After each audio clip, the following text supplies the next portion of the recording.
السلام علیکم، ابرار رشید آپ کی خدمت میں ایک مرتبہ پھر تازہ ترین ویڈیو کے ساتھ حاضر ہے۔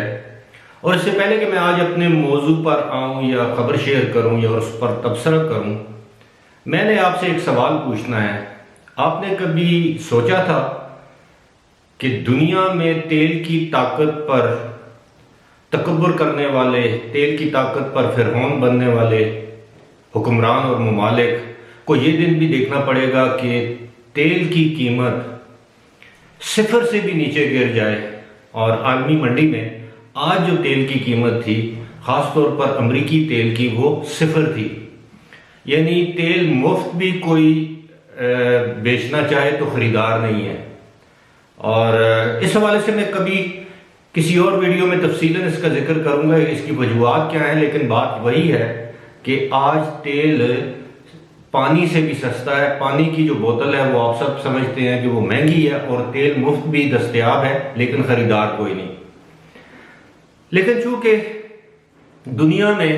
حالات بدلتے دیر نہیں لگتی، اور ہمیشہ قائم رہنے والی بادشاہی صرف اللہ کی ذات کی ہے، اور یہ بطور مسلمان ہمارا ایمان بھی ہے، اور دنیا کے تمام مذاہب کسی نہ کسی صورت میں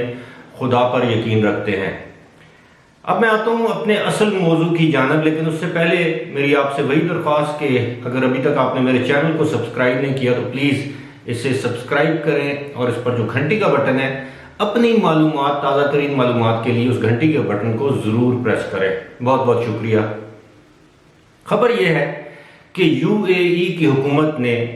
آج پاکستان حکومت سے مطالبہ کیا ہے کہ وہ یو اے ای میں پھنسے ہوئے پاکستانی شہریوں کو پاکستان واپس لے جانے کے لیے جو فلائٹس کا آغاز کیا ہے اس میں تیزی لائے اور پروازوں کی تعداد میں اضافہ کرے۔ اس مطالبے کا مقصد یہ ہے کہ اس وقت جو پاکستانی شہری یو اے ای میں محصور ہیں، پابند ہیں، پھنسے ہوئے ہیں مجبوری کی حالت میں، ان لوگوں کو جلد از جلد اپنی مجبوریوں، مشکلات سے چھٹکارا ملے، اور یو اے ای کی اتھارٹی بھی سکھ کا سانس لے، کیونکہ اب یہ 40,000 کے قریب جو افراد ہیں وہ ایک قسم کا وہاں کی حکومت پر بوجھ ہے۔ اور حکومت امارات نے یا امارات کی حکومت نے بجا طور پر حکومت پاکستان سے یہ مطالبہ کیا ہے کہ وہ اپنی پروازیں زیادہ کرے تاکہ زیادہ سے زیادہ پاکستانی شہری روزانہ کی بنیاد پر اپنے وطن واپس چلے جائیں۔ اس حوالے سے خبر یہ بھی ہے کہ پاکستان نے اس کا مثبت انداز میں جواب دیا ہے کہ آئندہ ہفتے یعنی 28 تک تو پروازیں طے ہیں، تقریباً 17 سے 18 پروازیں چلائی جائیں گی، اور یہ ان پروازوں میں 3500 کے قریب مسافروں کو پاکستان پہنچایا جائے گا۔ لیکن 28 کے بعد حکومت پاکستان کی جانب سے جو ابو دھابی میں پاکستان کے سفیر ہیں غلام دستگیر، انہوں نے یہ یقین دہانی کرائی ہے کہ دونوں حکومتیں مل کر اس معاملے پر پیش رفت کریں گی، اور پاکستان میں جو ہی گنجائش بنتی ہے، 6 ایئرپورٹ اگر کھل جاتے ہیں تو فلائٹس کی تعداد میں اضافہ بھی کیا جا سکتا ہے۔ دوسری جانب یو اے ای کی حکومت نے یہ بھی کہا ہے کہ اگر پی آئی اے کی پروازیں زیادہ تعداد میں چلانے میں کوئی مسئلہ ہے تو اماراتی ایئر لائنز بھی چلائی جا سکتی ہیں، یعنی ایمریٹس، فلائی دبئی اور ایئر عربیہ کی جو پیشکش ہے وہ اپنی جگہ، لیکن ان ایئر لائنز کو بھی استعمال کیا جا سکتا ہے تاکہ زیادہ سے زیادہ پاکستانی اپنے وطن جلد از جلد پہنچ سکے، خاص طور پر رمضان کے مہینے میں یا عید سے پہلے ان کی وطن واپسی کا جو سلسلہ ہے یہ مکمل ہونا چاہیے۔ یہ میرے پاکستانی بھائیوں کے لیے ایک بہت بڑی خبر ہے، کیونکہ اس سے پہلے بھی آپ کو معلوم ہوگا کہ یو اے ای کی حکومت نے ان تمام ممالک کو ایک دھمکی دی تھی جس میں بتایا گیا تھا، کہا گیا تھا ان ممالک سے کہ اگر وہ اپنے شہریوں کو واپس لانے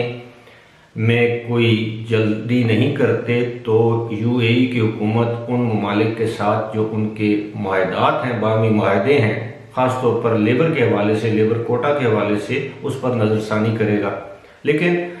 سوائے انڈیا کے باقی ممالک نے تو یہ بات مان لی، کسی حد تک اپنے شہریوں کو واپس لا رہے ہیں، لیکن انڈیا کی طرف سے یہ کہا گیا کہ 3 مئی تک وہ کسی بھی پرواز کو بھارت آنے کی اجازت نہیں دے سکتا۔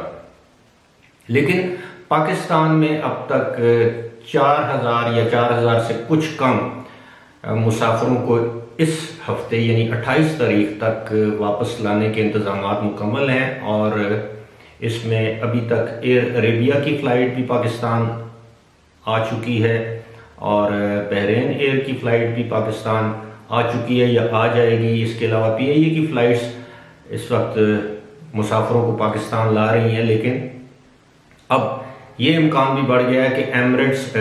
اتحاد اور دیگر جو ایئر لائنز ہیں ان کو بھی پاکستان آنے کی اجازت دی جائے گی، اور اب ہو سکتا ہے کہ ایک دن میں ایک ایئرپورٹ پر ایک سے زیادہ پروازیں بھی